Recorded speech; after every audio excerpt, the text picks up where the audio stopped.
మార్చుకుని ఏడాదిన్నరైంది. అయినా కూడా మంటలు తగ్గడం లేదు కదా, అంతకంతకు పెరుగుతున్నాయి. ఇళ్లలో నుంచి మహిళలను పిల్లలను తీసుకొచ్చి ఊచకోత కోసే స్టేట్కు పరిస్థితి మారింది. ఇంతకీ చల్లారినట్టే కనిపించిన మణిపూర్లో నివురుగప్పిన నిప్పు రాజుకోవడానికి కారణమేంటి? అత్యవసర సమావేశం నిర్వహించిన అమిత్ షా తీసుకున్న నిర్ణయం ఏంటి? మణిపూర్లో మానని నెత్తుటి మరకలు. ఏ క్షణాన ఏం జరుగుతుందోనని టెన్షన్. రంగంలోకి దిగిన అమిత్ షా. శాంతి భద్రతలను పరిరక్షించేందుకు చర్యలు. జాతుల మధ్య వైరంతో అట్టడుగుతున్న మణిపూర్ యావత్ దేశాన్ని కలవరానికి గురిచేస్తున్నాయి. ఏడాది దాటిన మణిపూర్ ఘర్షణల్లో ఎలాంటి మార్పులు రాకపోక అంతకంతకు పెరుగుతున్నాయి.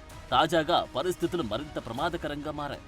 దీంతో కేంద్ర హోంమంత్రి అమిత్ షా రంగంలోకి దిగారు. అత్యున్నత స్థాయి భద్రతా సమావేశం నిర్వహించారు. ఈశాన్య రాష్ట్రంలో ఉద్రిక్తతలు తారాస్థాయికి చేరుతూ ఉండడంతో రాష్ట్రంలో భద్రతను మరింత పటిష్టం చేయాలని హోంశాఖ నిర్ణయించింది. ప్రస్తుతమున్న భద్రతా పరిస్థితిని అమిత్ షా సమీక్షించడంతో పాటు ఇలాంటి పరిస్థితుల్లోనూ శాంతి భద్రతల పరిరక్షణకు కట్టుదిట్టమైన చర్యలు తీసుకోవాలని సిఆర్పీఎఫ్ రాష్ట్ర పోలీసు అధికారులకు ఆదేశాలిచ్చారు.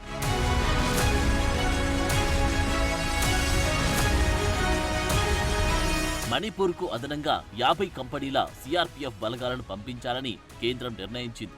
ప్రస్తుతం 20 కంపెనీల సిఆర్పీఎఫ్ బలగాలు రాష్ట్రంలో మోహరించగా తాజా నిర్ణయంతో 70 కంపెనీల సిఆర్పీఎఫ్ బలగాలు రాష్ట్రంలో శాంతి భద్రతల పరిరక్షణ బాధ్యతను తీసుకుంటాయి.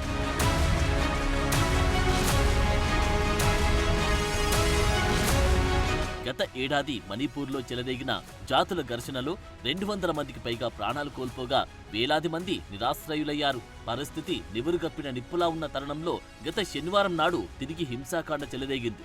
సాయుధ మిలిటెంట్లు 6 గ్రామస్తులను కిడ్నాప్ చేసి ఊచకోత కోసి చంపడంతో ఒక్కసారిగా ఆందోళనలు మొదలయ్యాయి. ఆ తర్వాత కుకీ తెగకు చెందిన ఓ మహిళను చంపడంతో మరింత ముదిరాయి. ఇలా పరస్పర దాడులతో ఆందోళనకు మరింత ఆజ్యం పోస్తున్నాయి ఇరు తెగలు. అయితే ప్రభుత్వం ఎలాంటి చర్యలు తీసుకోవడం లేదంటూ మైతీలు ప్రజాప్రతినిధులను టార్గెట్ చేసుకుని ఆందోళనలు చేస్తోంది. నిరసనకారులు పలువురు మంత్రులు, ఎమ్మెల్యేల ఇళ్లపై దాడులు చేసి వాహనాలు తగలబెట్టారు. సీఎం బీరేంద్ర సింగ్ ఇంటిపై కూడా దాడికి విఫలయత్నం చేశారు. నిరసనలు, ఆందోళనలు అదుపు చేసే క్రమంలో భద్రతా బలగాలు జరిపిన కాల్పుల్లో జిరిబాం జిల్లాకు చెందిన 20 ఏళ్ల యువకుడు ప్రాణాలు కోల్పోయాడు. ఆందోళనకారులు స్థానిక బీజేపీ, కాంగ్రెస్ కార్యాలయాలకు చొరబడి ఆస్తుల విధ్వంసానికి పాల్పడ్డారు. ఫర్నిచర్ను దగ్ధం చేశారు.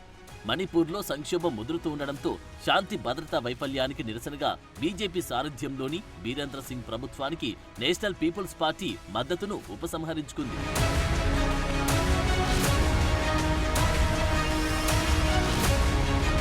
ప్రస్తుతం మణిపూర్లోని 8 జిల్లాల్లో కర్ఫ్యూ కొనసాగుతుంది.